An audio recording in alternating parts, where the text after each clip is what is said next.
अस्सलाम वालेकुम and a very happy good morning everybody. मैं हूं आपकी होस्ट हिना नियाजी और मेरे साथ है mister Jameel Sukhera. Thank you very much Hina.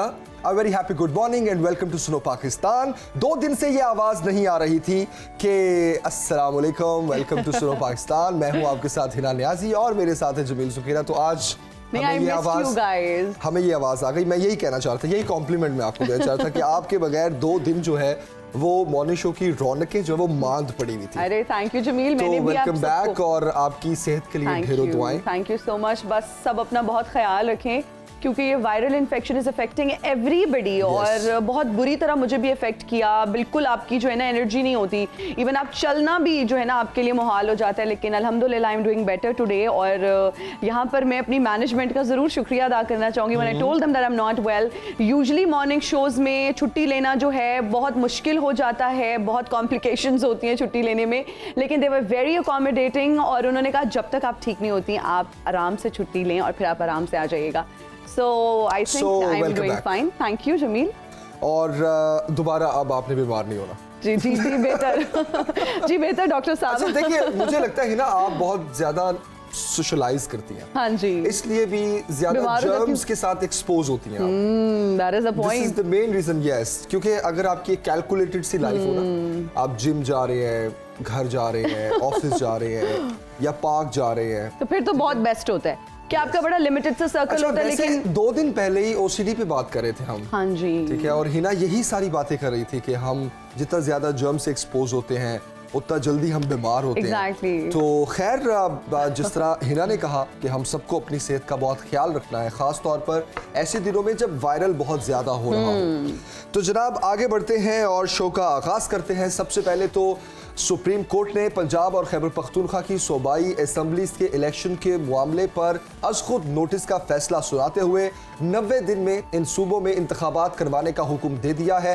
पिछले कुछ दिनों में अवाम की नजरें इस फैसले पर थीं कि अदालत जो है इस मामले पर क्या फैसला देती है। अदालत ने कहा है कि इलेक्शन कमीशन की मुशावरत से सदर पाकिस्तान पंजाब और खैबर पख्तूनख्वा के गवर्नर्स अपने सूबे में इलेक्शन की तारीख का ऐलान करें। अगर 90 दिन में इलेक्शन मुमकिन नहीं तो नई तारीख डेडलाइन के करीब तरीन हो।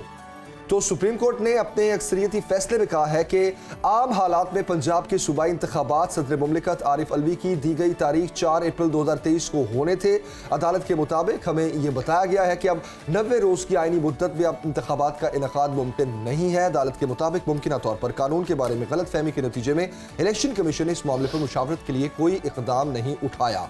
तो इसमें और भी डिटेल्स हैं शिक वाइज, बिल्कुल। लेकिन यह है कि ये एक ऐसा मामला है जिस पर हम अक्सर बात कर रहे थे कि इंतखाबात का ऊंट किस करवट बैठेगा। हाँ तो जी। अब इस रूलिंग के बाद खास तौर पर चीफ जस्टिस आला अदलिया की जानिब से जब एक डायरेक्शन दे दी गई है तो आने वाले दिनों में क्या सूरत हाल होगी। हम तो फिर भी पॉजिटिविटी की ही उम्मीद रखते हैं और इंशाल्लाह उम्मीद करते हैं कि 90 दिन के अंदर इलेक्शन हो जाए। लेकिन इस मामले पर बात करने के लिए इस वक्त हमें ज्वाइन किया है अहमद वलीद साहब ने। Thank you so much for joining us sir in Suno Pakistan. कहिएगा कि सुप्रीम कोर्ट ने 90 दिन में इलेक्शन कराने का हुक्म दे दिया है, क्या पीटीएम और इलेक्शन कमीशन इस फैसले पर अब राजी हो जाएंगे? मेरा ख्याल है कि उनको राजी होना पड़ेगा क्योंकि सुप्रीम कोर्ट ने फैसला दिया है और उनके जो अहकामात हैं इनके ऊपर बाइंडिंग है तमाम लोगों के ऊपर, पीडीएम के ऊपर और इलेक्शन कमीशन के ऊपर भी। तो मेरा ख्याल है कि इलेक्शन कमीशन ने तैयारियां शुरू भी कर दी हैं। उन्होंने इंतखाबी निशानात के लिए सियासी जमातों से कहा है कि अपनी दरख्वास्तें दें और जो आप इंतखाबी निशान रखना चाहते हैं वो हमें प्रोवाइड करें। तो इसका मतलब है कि election commission is more than willing और वो सदर के साथ मुलाकात के लिए भी तैयार हैं। और मेरा ख्याल है कि इलेक्शन कमीशन की इस विलिंगनेस के बाद पीडीएम या बाकी जमातें जो हैं वो भी तैयारी शुरू कर रहे हैं। इमरान खान साहब ने जेल बरो तहरीक ख़त्म करके तो इलेक्शन मुहिम का आगाज़ कर दिया है और इलेक्शन का अब एक माहौल बनने लगा है और ये इलेक्शन मेरा ख्याल है कि कराना पड़ेंगे क्योंकि इसके अलावा चारा कोई नहीं है। जब आइन के तहत असेंबली जब इस तरह से तोड़ी जाती है तो उसके बाद 90 रोज़ के अंदर इलेक्शन होना होते हैं। इसी बात यह है कि ठीक है, अगर कोई अवाम जो है वो ये समझते हैं कि अगर ये जो हमारे पार्लियामेंटेरियंस हैं बग़ैर किसी वजह के असम्बलियाँ डिज़ोल्व करते हैं और आवाम का पैसा जो है वो खर्च होता है, वो एक क्वेश्चन ज़रूर है कि कोई सॉलिड वजह नहीं थी कि केपी और पंजाब की असम्बलियाँ तोड़ी जाए। दोनों जो जगह पे हुकूमतें थीं, यानी चीफ मिनिस्टर्स थे, वो इमरान खान साहब को कह रहे थे कि असम्बली आप डिज़ोल्व ना करें, हमें अपनी मुद्दत पूरी करने दें, हमें तरक्याती काम करने दें, थोड़ा अर्सा रह गया तो हमें कुछ तो डिलीवर करने दें। लेकिन इमरान खान साहब जो हैं, एक जो लीडर हैं तहरीक इंसाफ के, उनके कहने पे ये असम्बलियाँ डिज़ोल्व हुई हैं और कोई सॉलिड रीज़न इमरान खान ने नहीं बताई। हाँ, अपना फ़ायदा ज़रूर देखा क्योंकि उनकी मकबूलियत बहुत ज़्यादा है, तो इसलिए उन्होंने कहा कि ये ना हो कि अगले 6 महीने में मेरी मकबूलियत कम हो जाए, तो इसलिए मैं अभी से असम्बली डिज़ोल्व कर रहा हूँ। यानी कि अपने मफादात हैं सियासतदानों के, कि सियासतदान अपने मफाद के लिए कुछ भी करने के लिए तैयार हैं, जितना भी नुकसान हो। जी अहमद वली साहब, एक पॉइंट ये भी है कि पीटीआई तो ये प्रेशर इसलिए हुकूमत पर डालना चाहती थी कि तो अभी तो सूबाई असम्बली में इंतखाबात की तैयारियां हो रही हैं, जिस तरह आपने सारा जिक्र किया कि इलेक्शन कमीशन भी तैयार है इन इलेक्शंस को करवाने में। तो आम इंतखाबात बाद में होंगे, सूबाई असम्बली के इलेक्शंस पहले हो जाएंगे, तो ये क्या ऐसा कुछ तारीख में मिलता है? ये क्या ऐसा मुमकिन है कि सूबाई असम्बलीज की मुद्दत जो है वो जल्दी ख़त्म हो जाएगी और आम इंतखाबात जो नेशनल असम्बली है वो हमारी ज़्यादा देर तक काम करेगी आने वाले दिनों में? How is it possible? देखिए, बड़ा मुश्किल काम है और ये बड़ी अजीब सी सिचुएशन में डाल दिया गया है क्योंकि आईनी तौर पर अगर अब इलेक्शन होते हैं तो 5 साल बाद इनकी मुद्दत ख़त्म होगी। इसका मतलब है कि जो जनरल इलेक्शन है वो अलग से हुआ करेंगे और 2 सूबों के इलेक्शन जो हैं वो अलग हुआ करेंगे। ये भी एक इलेक्शन कमीशन के लिए भी मुश्किलात का सामना उनको भी करना पड़ेगा कि 2-2 टाइम पे उनको इलेक्शन कराना पड़ेंगे, उसी तरह से फिर इंतज़ामात करना पड़ेंगे क्योंकि एक ही दिन इलेक्शन जब होते हैं, इससे पहले आपको पता है कि कौमी असम्बली के इलेक्शन एक रोज़ होते थे, फिर अगले एक दिन बाद सूबाई असम्बलियों के इलेक्शन होते थे। फिर ये तय पाया कि ये सारा इंफ्रास्ट्रक्चर, जो स्टाफ और ये सारे इंतज़ामात हैं, जब एक ही दिन में पॉसिबल है तो फिर एक ही दिन क्यों ना इलेक्शन करवाए जाएं। लोगों को भी तकलीफ होगी कि अगले दिन दोबारा से उनको आके वोट डालना पड़ेगा। लेकिन अब ये होगा कि ये 5 साल जो है मुद्दत पूरी होगी इन असम्बलीज़ की और उसके बाद फिर इलेक्शन होंगे। लेकिन कौमी असम्बली के इलेक्शन जो हैं वो आगे जाके फिर अलग से हुआ करेंगे। ऐसी पहले हमने मिसाल नहीं देखी कि कोई इस तरह से होता हो कि पाकिस्तान में जो सूबाई इलेक्शंस हैं वो अलग तारीखों में हों। भारत में ज़रूर होता है कि भारत में क्योंकि पूरा बहुत बड़ा मुल्क है और उसमें मुख्तलिफ स्टेट्स जो हैं वो पूरा, यानी कि समझे कि 5 साल उनके इलेक्शन होते रहते हैं। किसी 2-3 स्टेट्स में एक दफ़ा हो गए, फिर कुछ अरसे बाद दूसरी स्टेट्स में हो गए, तो उनके जनरल इलेक्शन जो हैं वो अलग होते हैं। तो लेकिन पाकिस्तान में ये पहली मरतबा हो रहा है कि सूबाई असम्बलियों के इलेक्शन अलग से हो रहे हैं। अच्छा अहमद वली साहब, कुछ कन्फ्यूजन्स जो इस फैसले में जिक्र किया जा रहा है, मैं ये नहीं कहूँगा कि आया है, जिक्र किया जा रहा है नून लीग के कुछ रहनुमाओं की जानिब से, ये 3-2 का फैसला है, ये 4-3 का फैसला है, तो इसमें अभी भी इबहाम है। फिर ख्वाजा आसिफ साहब जिन्होंने ये कहा था कि सदर साहब का तो ये इख्तियार ही नहीं है कि उन्होंने इलेक्शन की तारीख दे दी, लेकिन अदालत ने भी डायरेक्शन सदर साहब को ही दी। तो इस सारे मामले का आईनी रूह से आप क्या समझते हैं कि क्या तज्जिया कहता है आपका? देखिए, सुप्रीम कोर्ट ने ये इबहाम है जो एग्जिस्ट कर रहा था कि इलेक्शन की तारीख कौन देगा, गवर्नर देगा, इलेक्शन कमीशन देगा, इलेक्शन कमीशन किसके साथ मुशावरत करके देगा। फिर सदर जो हैं उनके बारे में था कि वो सूबाई असम्बलियों के इलेक्शन की तारीख नहीं दे सकते, लेकिन कौमी असम्बली का अगर कोई मामला इस तरह से हो तो वो इलेक्शन कमीशन के साथ मुशावरत के साथ वो तारीख दे सकते हैं। तो ये सिचुएशन ऑब्वियसली अब सुप्रीम कोर्ट ने क्योंकि एक रूलिंग दे दी है तो अब उस रूलिंग पे चलना पड़ेगा और उसी तरह पर इलेक्शन की तारीख जो है वो सदर जो है उन्होंने कह दी है सुप्रीम कोर्ट ने कि वो तारीख दे सकते हैं, तो फिर वो तारीख देंगे।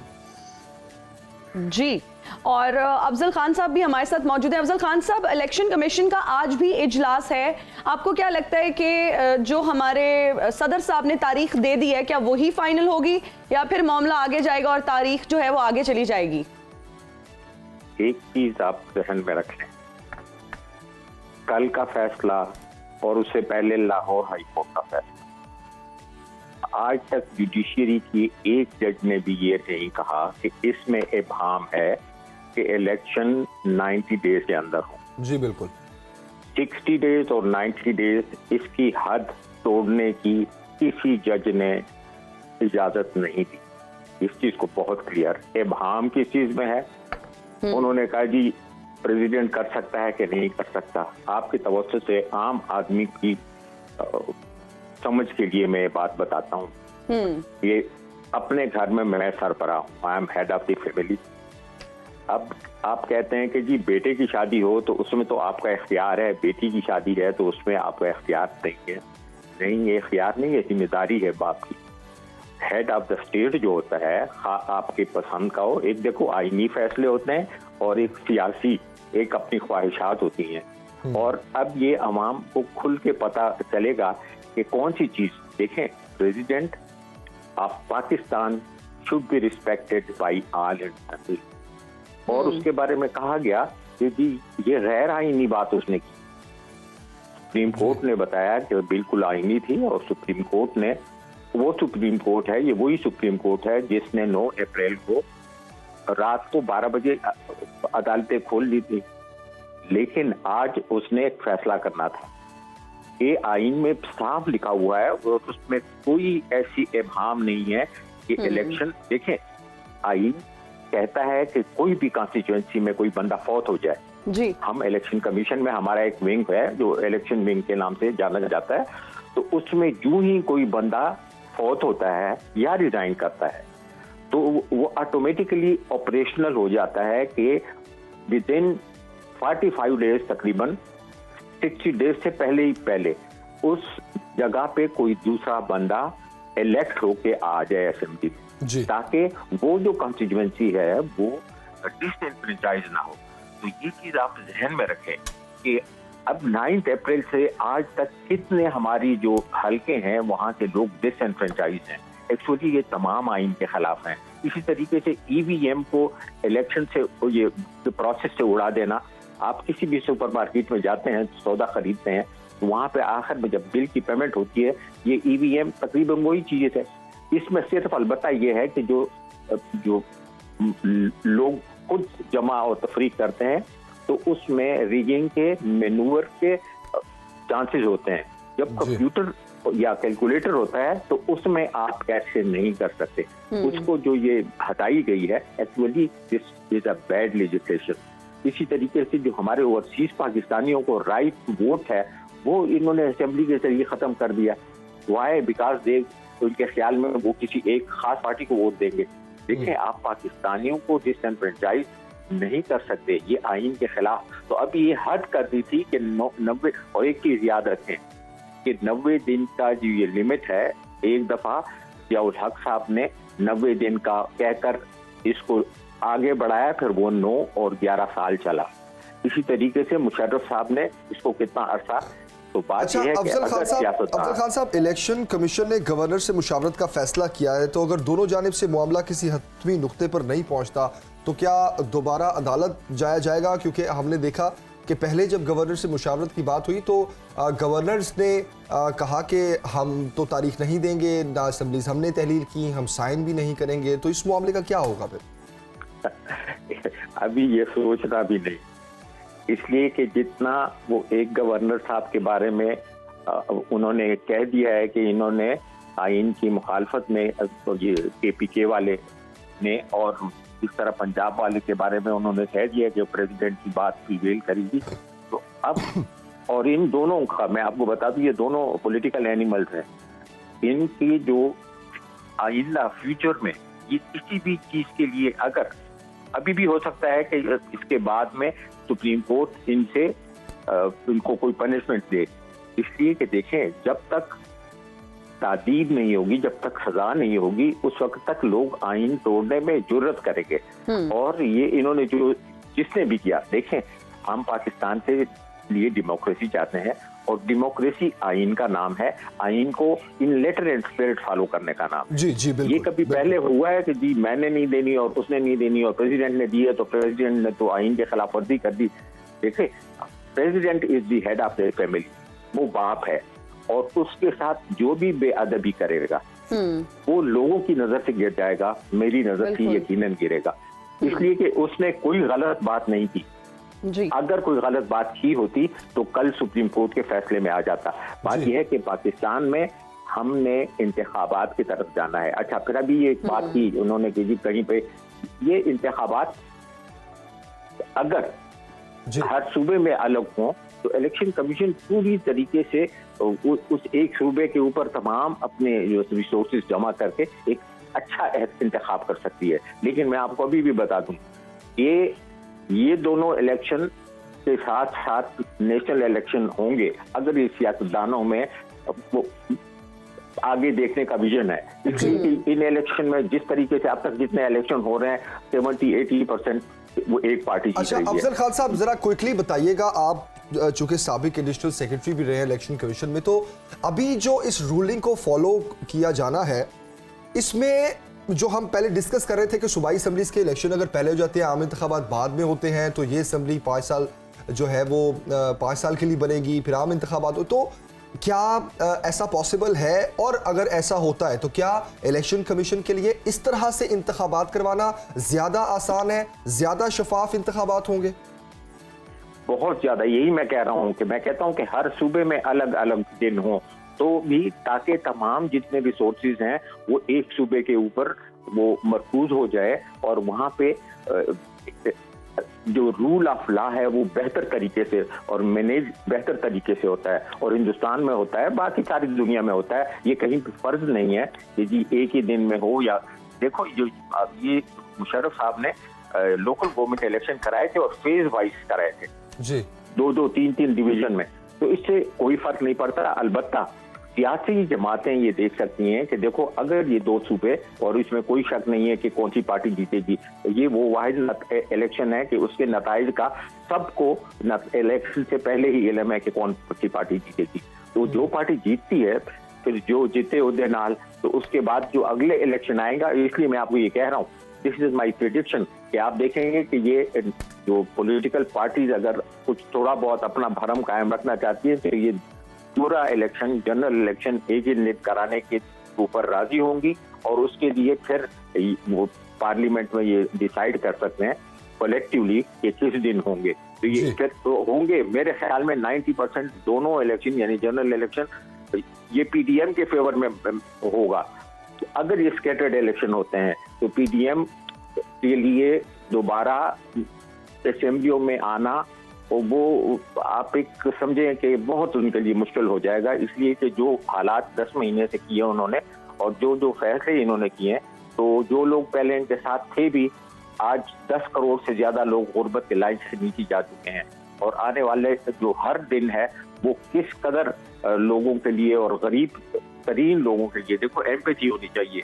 शायद मैं और आप खुशहाल हों, अल्हम्दुलिल्लाह हम खुशहाल हैं, लेकिन जब हमारा पड़ोसी भूखा होगा, वो अल्लाह, अगर हम इंसान हैं और हम मुसलमान हैं तो हम इस चीज पे we can't be happy with ourselves. जी, तो बात यह है कि पाकिस्तान के लिए जी, अच्छा, पाकिस्तान के लिए जरूरी है कि यहाँ पे इकोनॉमिक स्टेबिलिटी हो और पॉलिटिकल स्टेबिलिटी के बगैर इकोनॉमिक स्टेबिलिटी आ नहीं सकती। बिल्कुल। अफजल खान साहब हमारे साथ ही रहिए। मैं ये जो मामला है खास तौर पर हम डिस्कस कर रहे हैं सूबाई असम्बली और आम इंतखाबात के इलेक्शंस का, मैं अहमद वलीद साहब इसमें 2 चीज़ें और हैं, बल्कि 3 चीज़ें हैं। 2 का जिक्र तो अफजल खान साहब ने किया, एक ईवीएम और एक ओवरसीज पाकिस्तानियों को वोट का हक। एक तीसरी चीज़ है और वो है सेंसस, क्योंकि अगर आम इंतखाबात होंगे तो वो न्यू सेंसस के साथ होंगे, लेकिन अगर इसी कंडीशन में सूबाई असम्बली के इलेक्शंस होंगे तो वो ओल्ड सेंसस के साथ होंगे। तो क्या इस मामले में भी कोई पेचीदगियां आ सकती हैं? देखिए, पेचीदगियां ज़रूर हैं। जो सियासी मामलात होते हैं वो सियासतदान बेहतर तरीके से जानते हैं। जो पार्लियामेंटेरियंस हैं उन्हें पता है कि एक दिन इलेक्शन एक जगह करा के अगले दिन उसका क्या नुकसान होगा। इसका मतलब है कि उससे पहले जब इलेक्शन अगले दिन होते थे तो उसका इम्पैक्ट जाता है। मसलन अगर पंजाब में अभी इलेक्शन होते हैं तो उसका इम्पैक्ट आगे नेशनल असम्बली पे भी जाएगा। तो इसलिए जो पार्टीज़ होती हैं वो ये समझती हैं कि एक ही दिन इलेक्शन हो, और होने भी चाहिए। जैसे अफजल साहब कह रहे हैं कि सारी जमातों को अब ये तय करना चाहिए कि इलेक्शन जो हैं वो नेशनल इलेक्शन, जनरल इलेक्शन, वो भी एक ही दिन हो ताकि इनके साथ मिलकर इलेक्शन किए जाएं। अच्छा, लेकिन मसला ये है कि हर पार्टी अपना मफाद देखती है। मसलन अगर पीटीआई ये चाहती है कि जल्दी से जल्दी इलेक्शन हो ताकि उनको फ़ायदा मिले। अच्छा, पीडीएम ये चाहती है कि इलेक्शन जो है वो अपने टाइम पे हो या इवन थोड़ा सा डिले भी हो जाए, लेकिन अपने टाइम पे होने चाहिए। लेकिन ये कि मफाद हर एक ने अपना देखना है। इमरान खान साहब जो है वो अपना मफाद देख रहे हैं, यानी उससे पहले आप देखें कि वो चाह रहे थे कि मेरी क्योंकि हुकूमत चली गई है तो अब इनको जनरल इलेक्शन कराने चाहिए क्योंकि मेरी मकबूलियत ज्यादा। अब किसी को मफाद दे के तो ये फैसले नहीं होने कि जी क्योंकि उसकी मकबूलियत कम हो जाएगी। अभी वो बहुत ज़्यादा मकबूल है क्योंकि ये जो हुकूमत आई पीडीएम, उसको टफ डिसीजन लेना पड़े, आईएमएफ के पास जाना पड़ा, अवाम के ऊपर बर्डन डालना पड़ा। ये बर्डन इमरान खान ने डालना था लेकिन पीडीएम को डालना पड़ा। जी अहमद वलीद साहब, आपने मकबूलियत की बात की और खान साहब की बात की, तो अगर मरियम नवाज साहिबा की बात करें तो वो भी आजकल काफी एक्टिव नजर आ रही हैं। जलसे जुलूसों का सिलसिला जो है वो शुरू हुआ है, आज भी गुजरांवाला में उनका कारकुनों से खिताब है। आप क्या समझते हैं, तैयारियां तो उन्होंने भी पूरी अपनी रखी हुई हैं, तो ये जनरल इलेक्शंस की तरफ क्यों नहीं जा रहे? बिल्कुल, तैयारियां तो सारी पार्टीज कर रही हैं क्योंकि एक पार्टी जो है वो फोर्स कर रही है दूसरी जमातों को कि आप इलेक्शन की तरफ आएं। इसलिए अब दूसरी पार्टीज जो हैं वो भी जलसे जुलूस करना शुरू हो गए, मोबिलाइजेशन शुरू कर दी है उन्होंने, और इलेक्शन कैंपेन समझे कि शुरू हो चुकी है। मरियम जो है वो बिल्कुल ये इलेक्शन कैंपेन ही कर रही है इस वक्त जी, ठीक है। वो भी मोबिलाइज करना चाह रही हैं अपने जो सपोर्टर है, वोटर है, क्योंकि उससे पहले सिर्फ इमरान खान साहब जो है वो मोबिलाइज कर रहे थे। अब उन्होंने दूसरी जो जमातें हैं, मुस्लिम लीग नवाज है या इवन पीपल्स पार्टी भी शुरू कर रही है, तो अब वो तैयारी कर रहे हैं कि इलेक्शन जो अभी आ रहे हैं सूबाई असम्बलियों के, उनकी वो अच्छी अपनी जो मोबिलाइजेशन करके ताकि अपनी अपनी पार्टी जो है अपने आप को स्ट्रॉन्ग करे। और इमरान खान साहब जो हैं वो पिछले काफी अर्से। अच्छा, तो अहमद वलीद साहब, नून लीग पंजाब में इतने कम टाइम में इलेक्शंस की तैयारी किस तरह से करेगी? वोट बैंक किस तरह से बढ़ाएगी? क्योंकि अगर राजनपुर के इलेक्शंस की बात करें तो काफी चीजें जो हैं वो वाज़ेह हो चुकी हैं। हाँ, लेकिन वो एक जो कॉन्स्टिट्यूंसी होती है उससे कोई ऐसा क्लियर मैसेज नहीं जाता, क्योंकि वो कॉन्स्टिट्यूंसी जो है वहाँ पर जो सियासतदान हैं जैसे मोहसिन लगारी हैं, वो उनकी अपनी कॉन्स्टिट्यूंसी थी, तो उसमें वो नून लीग का वहाँ पे कोई रोल नहीं था। पहले ये फर्स्ट टाइम वहाँ पे इलेक्शन लड़ रहे थे, तो उनकी अपनी कॉन्स्टिट्यूंसी थी, इसलिए वो वहाँ पे इलेक्शन जीते। आपने देखा जैसे कि जनूबी पंजाब में ख़ास तौर पे और पंजाब के दूसरे भी इलाकों में जो सियासतदान हैं उनका अपना वोट बैंक बहुत ज़्यादा है। वो आज़ाद भी इलेक्शन लड़ते हैं तो वो जीत जाते हैं। इसका मतलब है कि वो किसी पार्टी के साथ अटैच होते हैं ताकि उनको उस पार्टी का भी वोट बैंक जो है वो मिल जाए। तो इसी तरह मोहसिन लगारी साहब जो हैं वो पीटीआई का वोट बैंक भी लेके, अपना वोट लेके, तो वो इलेक्शन जीते हैं। लेकिन मसला ये है कि इस वक्त मुस्लिम लीग जो है वो ट्रबल में है, क्योंकि वो जो सारे जो फैसले हुए हैं, महंगाई हुई है, उसका बर्डन उनके ऊपर आना है। चाहे वो जैसे मर्जी इलेक्शन कैंपेन्स कर लें, जो मर्जी करें, लेकिन अवाम जो हैं क्योंकि वो उनके ऊपर महंगाई आई है, तो वो इमरान खान साहब जो है उन्होंने, उनकी हुकूमत गई, उन्होंने एक नैरेटिव बनाया, वो नैरेटिव उनका बहुत ज़्यादा बिका। उन्होंने कहा कि ये अमेरिकी साजिश थी, बाद में चाहे वो उससे मुकर गए, दूसरी तरफ चले गए, लेकिन ये कि उन्होंने खूब उसको कैश करवाया कि मेरी हुकूमत जो है, इन्होंने मिल के साजिश के साथ मेरी हुकूमत को गिराया। और अवाम में उनकी 3.5 साल की जो परफॉर्मेंस थी उसमें वो बिल्कुल उनके लोग उनका साथ छोड़ने के लिए तैयार थे। उन्हें पता था कि अगर मुद्दत पूरी हुई तो वो इलेक्शन नहीं जीत सकेंगे, लेकिन उनको एक मौका मिल गया। और दूसरा मौका उनको ये मिला कि पीडीएम ने वो फैसले किए जो इमरान खान जो है सब्सिडीज दे के और वो फैसले रोक के बैठे थे, तो पीडीएम के इन फैसलों से भी इमरान खान फायदा उठा रहे हैं। सही। अहमद वलीद साहब और अफजल खान साहब, आप हमारे साथ ही रहिए, एक छोटी सी ब्रेक लेते हैं, यहीं से कंटिन्यू करेंगे। खास तौर पर खान साहब से हम जानेंगे कि जो फंड्स का मामला है उसका क्या बनेगा, क्योंकि जब हुकूमत से इससे पहले मुशावरत की थी इलेक्शन कमीशन ने, तो फंड्स और सिक्योरिटी सूरत हाल पर तबादला ख्याल हुआ था कि ये मुमकिन नहीं है अभी मौजूदा हालात में। तो इलेक्शन कमीशन के पास आइन की रूह से क्या रास्ते हैं जो उसने अपनाने हैं, इस पर तफसील से बात करेंगे। एक लेते हैं ब्रेक, हाजिर होंगे ब्रेक के बाद। देखते रहिए सुनो पाकिस्तान, सुबह की हर बात।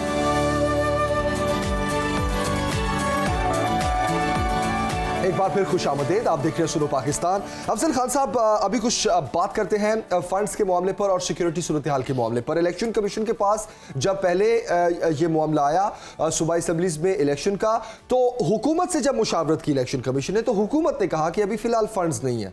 तो क्या आपको लगता है कि अब इस रूलिंग और डायरेक्शन के बाद जो अदालत की जानिब से दी गई है, अब कोई बहाना नहीं रहेगा और इलेक्शन की राह हमवार होगी।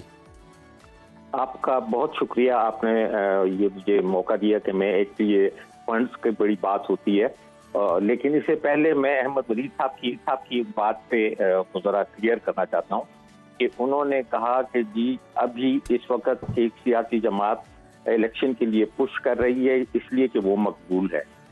देखिए, ये जो इलेक्शन होते हैं ये सियासी जमातों की ख्वाहिश पे, पिछले जब इमरान खान की हुकूमत थी 3.5 साल तक, तो ये 13 पार्टियां, आपको भी मालूम है और मुझे भी मालूम है कि इन्होंने मार्चेस किए, इन्होंने मुतालबे किए, इन्होंने धरने दिए। किस चीज के लिए? मिड टर्म इलेक्शन के लिए। किस चीज के लिए? महंगाई के खिलाफ।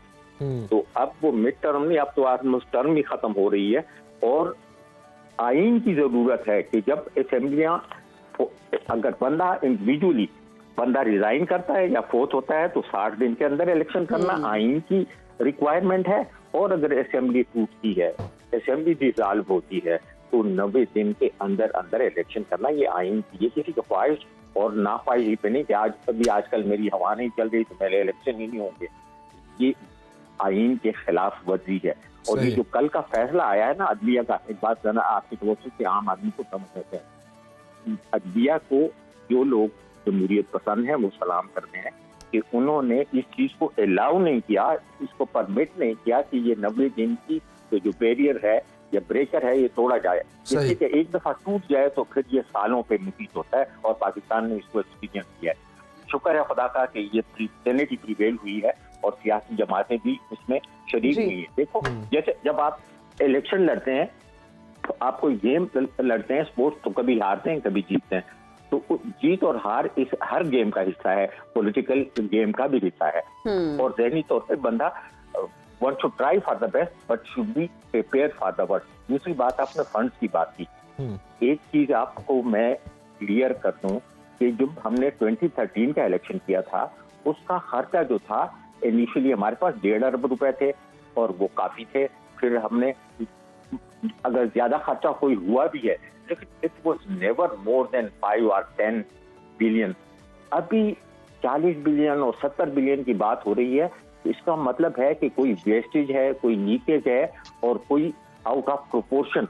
और एक चीज याद रखें कि इलेक्शन बिल्कुल जंग की तरह, जैसे जंग होती है तो उसमें अगर उसको जरूरत है कि जी उन्होंने आपको भर्ती करना है तमाम जवानों को, तो वो हुकूमत भर्ती कर सकती है और वो तमाम चीजें उस सिलसिले में। जब इलेक्शन भी होता है तो उसमें तमाम पाकिस्तान की एग्जीक्यूटिव फौज से लेकर हर एम्प्लॉय तक वो डायरेक्टली उसकी जो एग्जीक्यूटिव अथॉरिटी है वो इलेक्शन कमीशन के पास आ जाती है। तो इलेक्शन कमीशन के, आप जरा सोचें तो सही कि इलेक्शन कमीशन का खर्चा होता क्या है? क्या बैलेट पेपर छापने पर खर्चा होता है? कितना खर्चा होता है?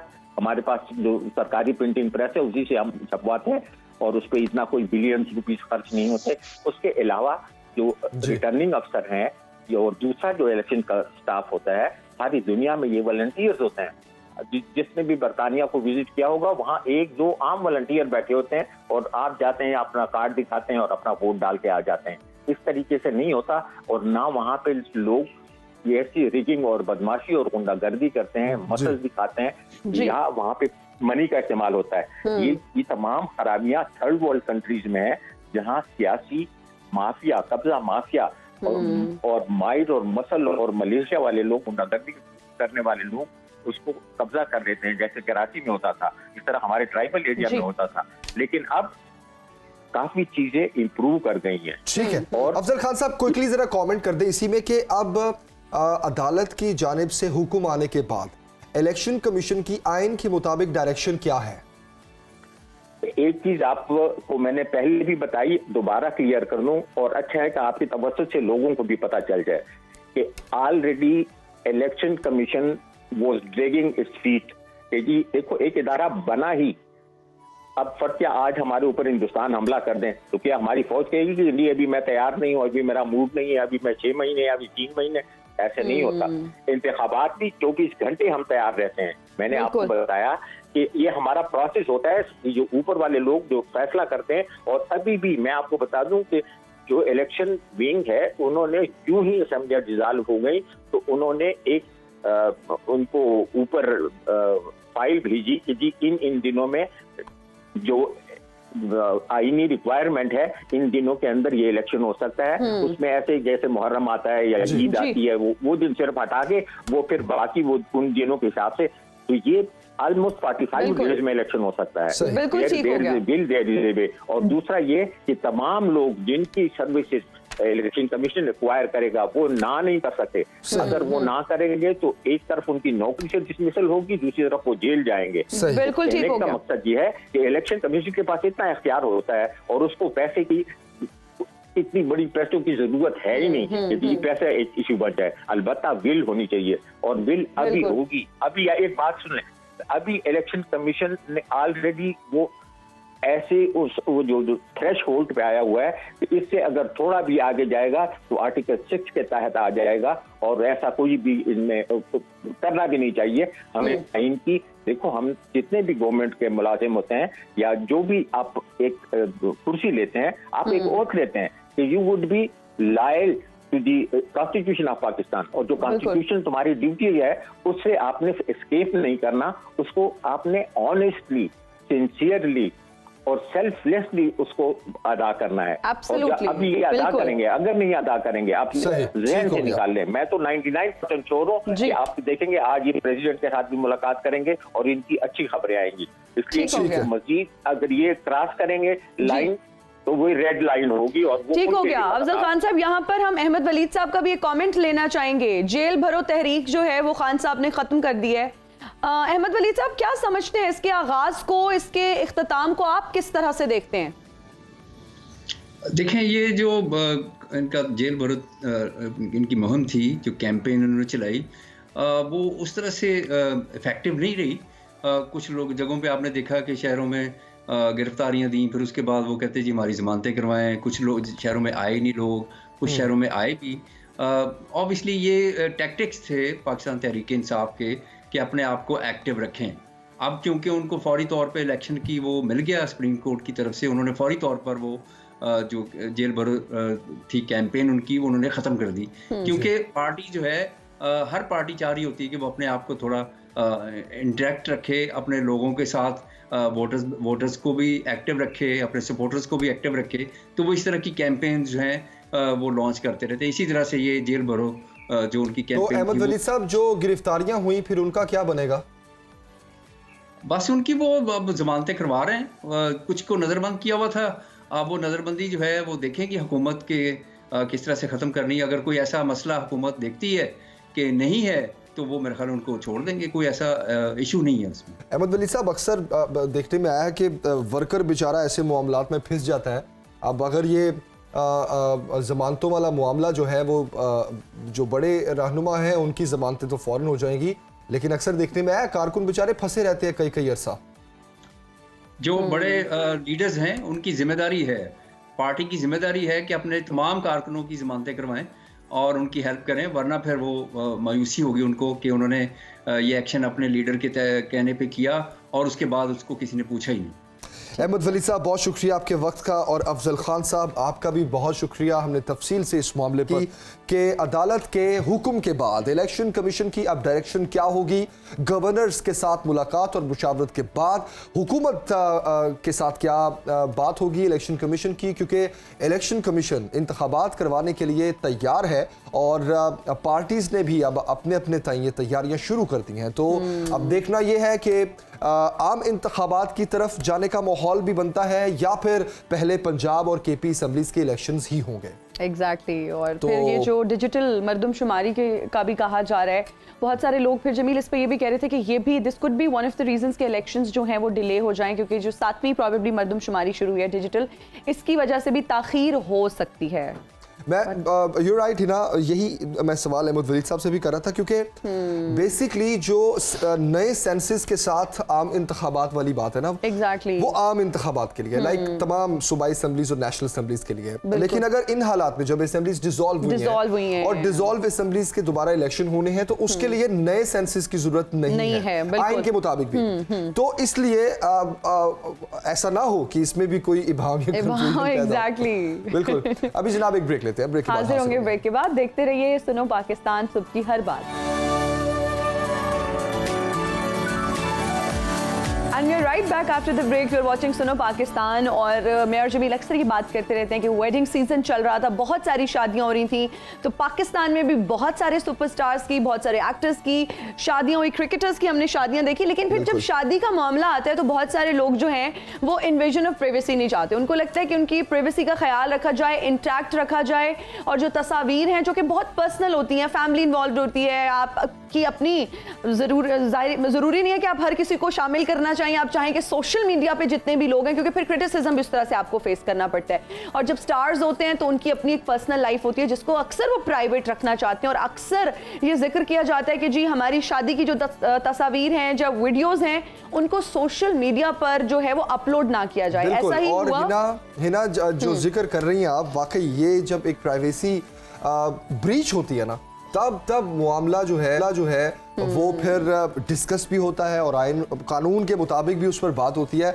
हम बात करें उष्णा शाह और गोल्फर हमजा अमीन की शादी की, जिनकी मुख्तलिफ तस्वीर की तकरीबात की तस्वीर और वीडियो जब सोशल मीडिया पर वायरल हुई तो उष्णा शाह का अपनी शादी में जो रक्स था वो भी इन वीडियोस में दिखाया गया। तो रक्स करने वाली वीडियो जब वायरल हुई तो सारिफीन की जानिब से जो भरपूर तनकीद की गई और अदाकारा पर इल्जाम ये लगाया गया कि जमील उन्होंने जो ड्रेस पहना हुआ है वो बिल्कुल इंडियन एक्ट्रेसेस से मिलता जुलता था। इंडियन शोबिस की स्टार्स जितने भी हैं उनकी नकल की गई थी, उनको इमिटेट करने की कोशिश की गई थी। और उष्णा शाह ने अपनी शादी की जो तस्वीर और वीडियो लीक करने का जो जिम्मेदार है वो फैशन ब्लॉगर एबी लाखानी को करार दिया। और उन्होंने ये भी कहा है, अपनी स्टोरी में लिखा है कि एबी लाखानी जो है उनको भेजे गए जो दावतनामे में ये वाज़ेह किया गया था कि अपने को बुलाया और 10 आ गए एग्जैक्टली के और सब अपना कैमरा लेकर आ गए, कोई ड्रोन कैमरा भी लेकर आ गए। अच्छा जमील, ये भी बड़ा एक ना मुझे लगता है सीरियस और संजीदा मामला है। अगर शादी पे आपको विद फैमिली नहीं बुलाया गया तो प्लीज आप तशरीफ का टोकरा लेके अपनी फैमिली के साथ वहां ना पहुंचे। और विद फैमिली के अलावा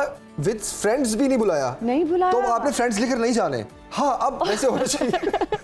अब आपका नाम हो हिना नियाज़ी विद फ्रेंड्स तो समझ आती है। खाली हिना नियाज़ी लिखा हुआ है तो सिर्फ आप नहीं जाना है। बिल्कुल। अच्छा, लेकिन मैं इसमें एक चीज ऐड करना चाहूंगा, उष्णा ने फिर बाद में माजरत भी की अपने इस रवैये पे।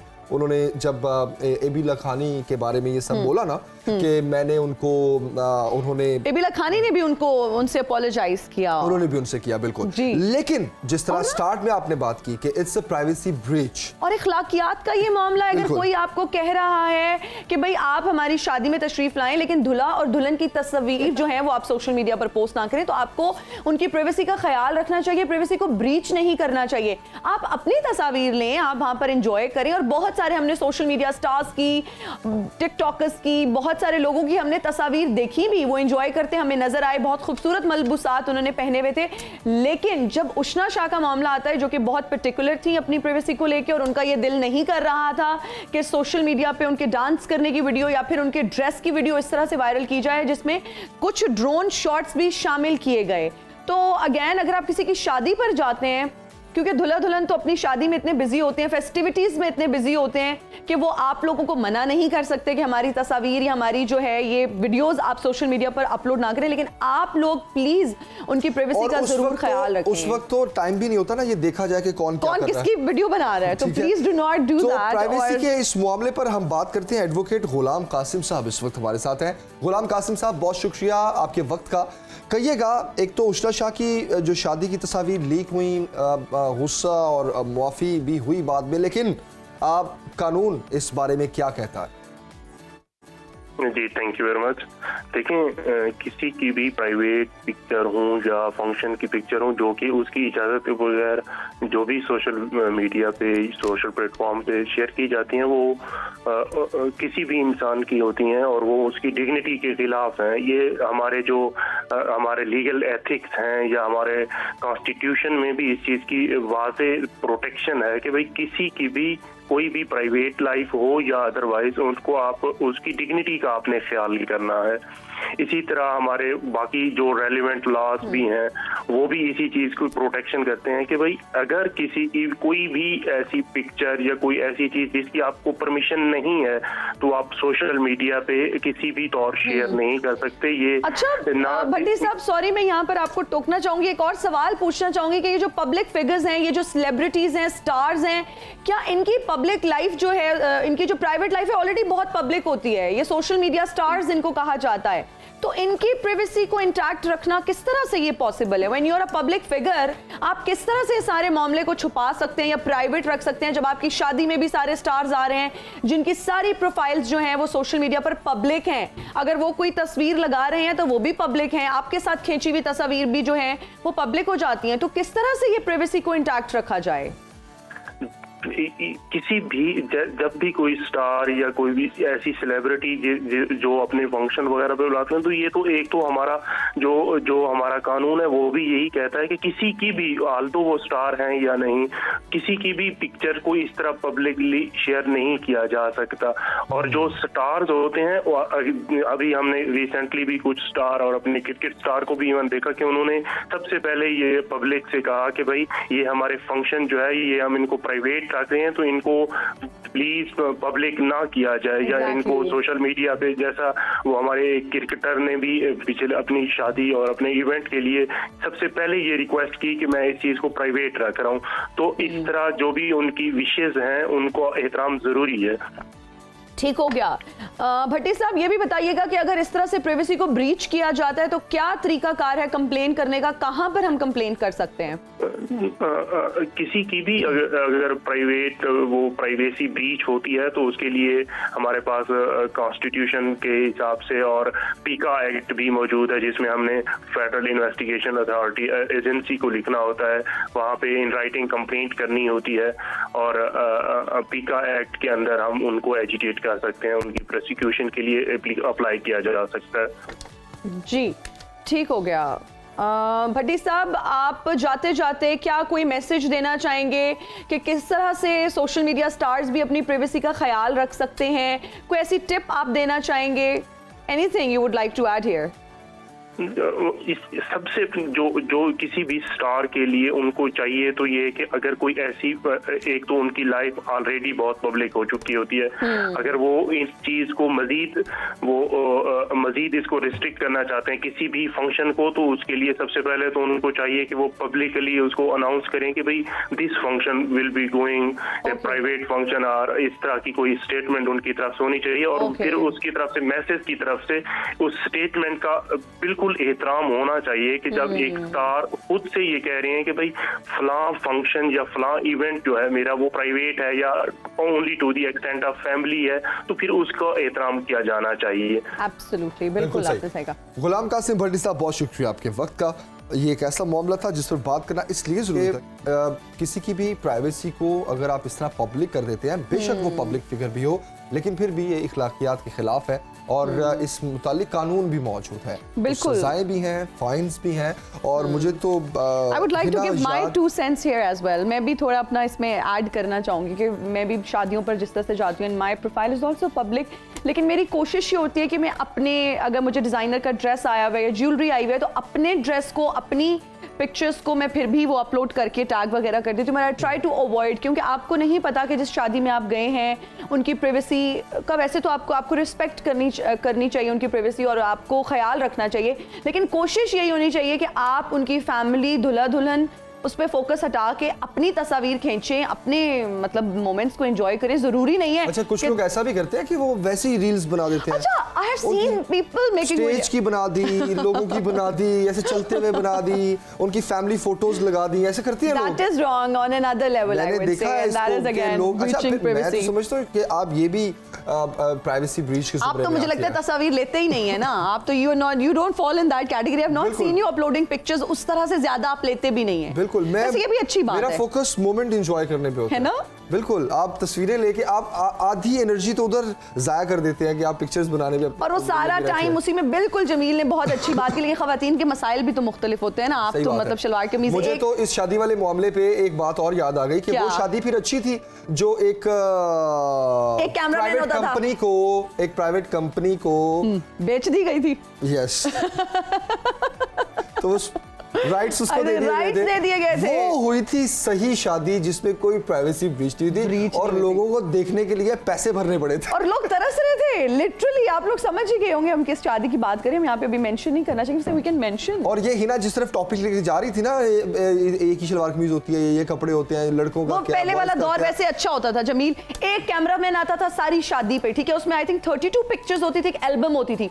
उसमें खानदान ने एडजस्ट होना होता था। अब तो 20 कैमरामैन है, खत्म ही नहीं हो रही। इधर देखो तस्वीर खींच रही है, इधर देखो तस्वीर खींच रही है। कैमरा देखा हुआ अपनी होश में? बिल्कुल मैंने देखा हुआ, वो फ्लैश वाला कैमरा। फ्लैश वाला नहीं, वो रील वाला, वो जिसकी फिर नो वो नहीं देखा हुआ, पर वो फ्लैश वाला है। देन डिजिटल कैमरा आ गया। डिजिटल कैमरा में भी आई थिंक कोई मेमोरी का होता था। 30 तस्वीरों वाला बात आपने कहां से किया? ये अम्मी के दौर की ना, 30 तस्वीर होती थी एल्बम में। नहीं, ये 90s तक भी यही था, तो 2000 हमारे दौर में डिजिटल कैमरा था जमील, मेरी तस्वीर। ये बात है कुछ 2000 शुरू होने के बाद की बात नहीं, वैसे वजनदार, मैं टाइम की बात कर रही हूँ कि अच्छा वक्त नहीं था जब 30 तस्वीर होती थी और ये टेंशन होती थी कि एक तस्वीर भी खराब हो गई तो नुकसान हो जाएगा। ये तस्वीर जल जाने का भी मामला होता था कि वो इतनी तस्वीर तो ठीक आई, लेकिन 2 तस्वीर जल गई और सब दुआ कर रहे होते थे कि मेरी तस्वीर ना जले। और दुल्हा दुल्हन के साथ पूरी फैमिली की तस्वीर होती थी। वो मुझे लगता है ब्रेक ब्रेक में हम इस पे डिटेल से बात करेंगे। आप लोग लीजिए ब्रेक, हाजिर होंगे ब्रेक के बाद। जब हम ब्रेक से आएंगे तो हमारे साथ अभी सस्पेंस है। अभी 10 बजे की आप हेडलाइंस देखिए, फिर वापस आए। Stay with us.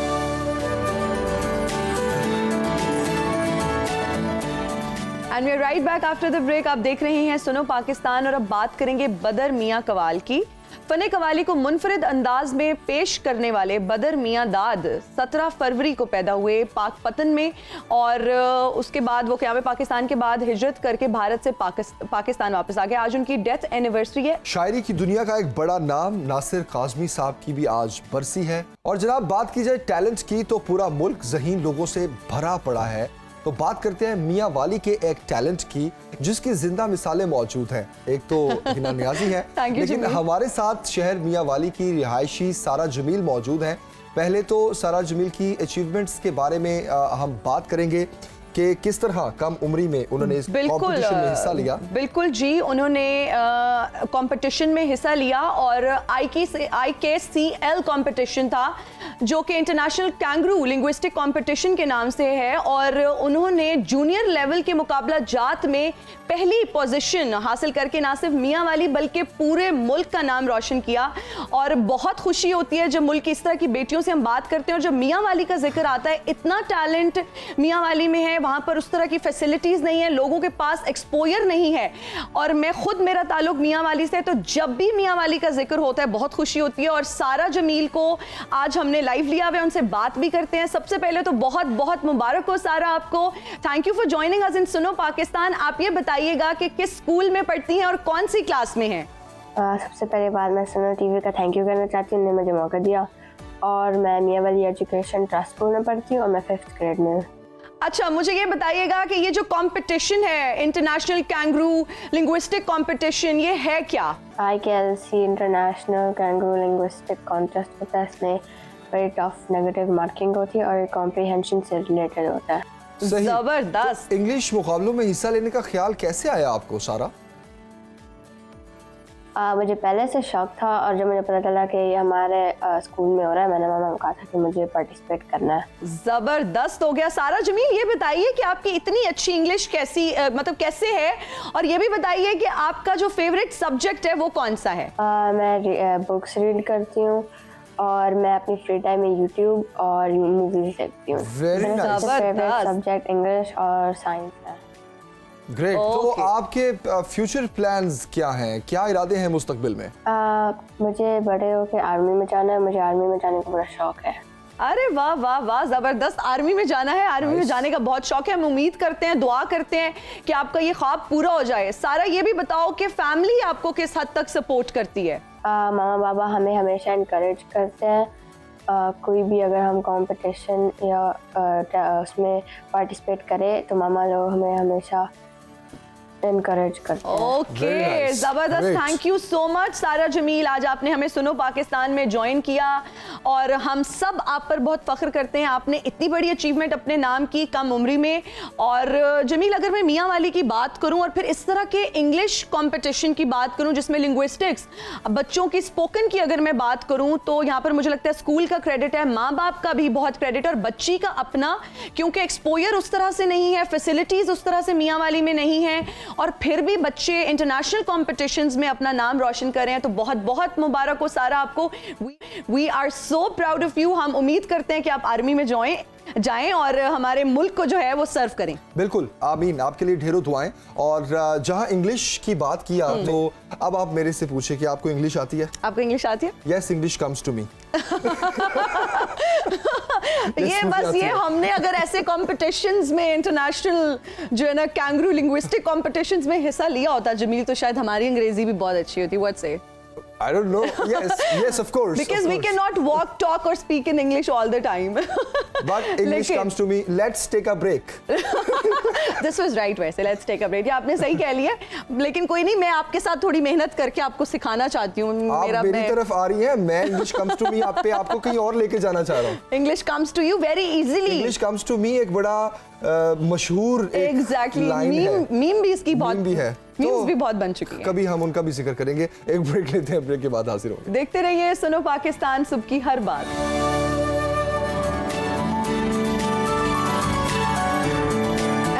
Back after the break, you're watching Suno Pakistan. और हमारी कोशिश होती है कि ऐसे टॉपिक्स आपके साथ शेयर करें जिनसे आपकी जो है रहनुमाई हो, आप कोई आगाही हासिल करें और कुछ ना कुछ जो है वो आपको पता चलता रहे। अगर फैशन एंड ट्रेंड्स की बात करें तो बहुत सारे लोग हैं जो ब्लाइंडली फैशन को फॉलो करते हैं, उनको ये बिल्कुल फिक्र नहीं होती, वो इस फिक्र से आज़ाद होते हैं कि वो उन पे जच रहा है, वो उन पे सूट कर रहा है या नहीं सूट कर रहा। लेकिन खूबसूरत नजर आने के लिए अगर उनको ये लगता है कि ये ड्रेस उनके लिए बना है, चाहे वो उनके लिए नहीं भी बना और उनकी जिसामत की मुनासबत से है भी या नहीं भी, फिर भी वो पहन लेते हैं। और जहां हम बात करते हैं सेल्फ केयर की, जी, जहां बात करते हैं आपकी सेहत की और उसका ख्याल किस तरह रखा जाए, उसी में जिस तरह हीरा ने कहा कि ड्रेसिंग सेंस जो है वो बहुत इंपॉर्टेंट है, क्योंकि आपका नजर आना, आपकी पर्सनैलिटी कैसी है, कैसी होनी चाहिए। बहुत से लोग टॉल होते हैं लेकिन वो कपड़े ऐसे पहन लेते हैं कि बहुत अजीब से लग रहे होते हैं। कुछ लोग छोटे कद के होते हैं लेकिन वो ऐसे कपड़े पहन लेते हैं कि वो उन पे ड्रेस सूट नहीं करता, और वो शॉर्ट लगना शुरू हो जाते हैं। और शॉर्ट लगना, तो हम इस पर तफसील से बात करेंगे कि ड्रेसिंग सेंस जो है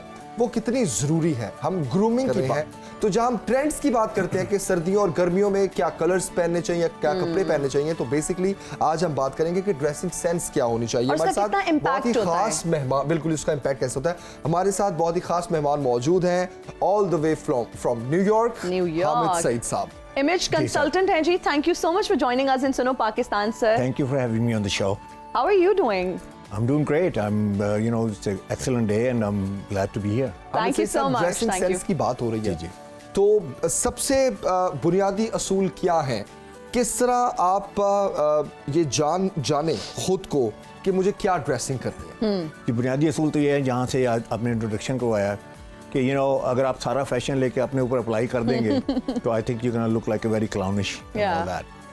तो आपके ऊपर क्या सूट करता है? तो इसमें मैंने दो कॉन्सेप्ट्स हैं। एक है नॉन वर्बल कम्युनिकेशन का कॉन्सेप्ट कि आप अपने लिबास से, अपने ऑरा से, अपनी पर्सनालिटी से, अपने पैकेज से क्या मैसेज दे रहे हैं, तो नॉन वर्बली आप क्या कह रहे हैं। दूसरा है कि इसके प्रिंसिपल कंपोनेंट्स क्या हैं। तो वो मेरा 5 P's ऑफ ड्रेसिंग का फॉर्मूला है जो मैं थोड़ा सा शेयर कर देता हूँ आपके साथ। तो सबसे पहली बात है कलर, पिगमेंटेशन। तो कलर आपके ऊपर, आपकी skin tone, eye colour, hair colour के मुताबिक होना चाहिए, ना कि जो आप फैशन में देख रहे हैं कि वर्किंग देयर फैशन में क्या है।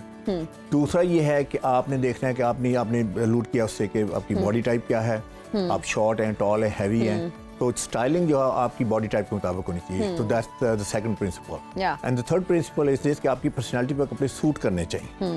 जैसे आप बड़ी फ्लेमबॉयंट किस्म की पर्सनालिटी है तो आप definitely you can look more stylish, you can experiment with colours. लेकिन अगर आप लेड बैक से हैं, कंजर्वेटिव से हैं, तो I think more conservative clothing would more appropriately suit you.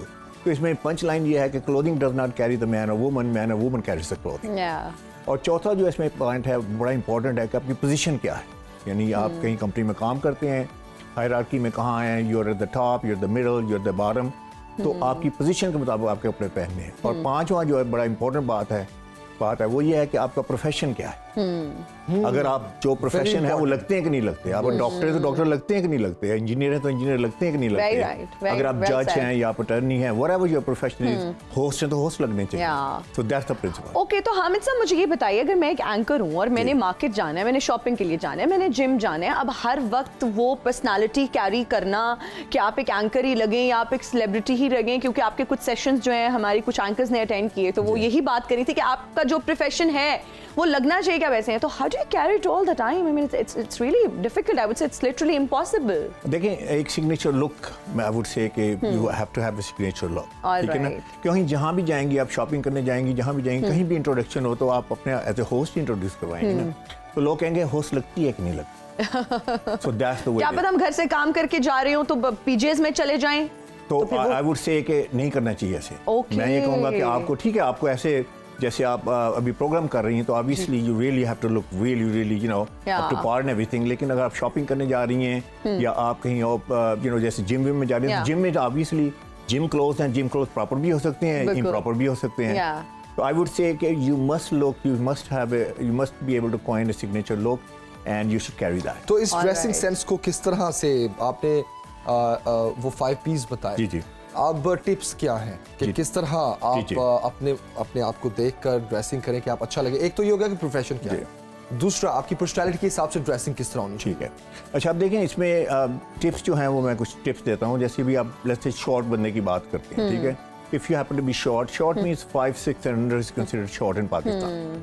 तो आप अगर शॉर्ट हैं तो सबसे पहले तो ये है कि बचपन से शॉर्ट कह के, माँ ने छोटा कह के उसकी जो है ना, जिसे कहते हैं ना, यू नो, एक कॉम्प्लेक्स आ जाता है उसके अंदर। अच्छा, ऑन टॉप ऑफ दैट अगर आपने जैकेट पहनी है वो ज़रा लंबी है तो ऐसे लगेगा जैसे आपने अपने डैड के कपड़े पहने हुए हैं। अगर जैकेट जो है थोड़ी सी छोटी, ऐसा लगता है जैसे छोटे भाई के कपड़े पहने हुए हैं।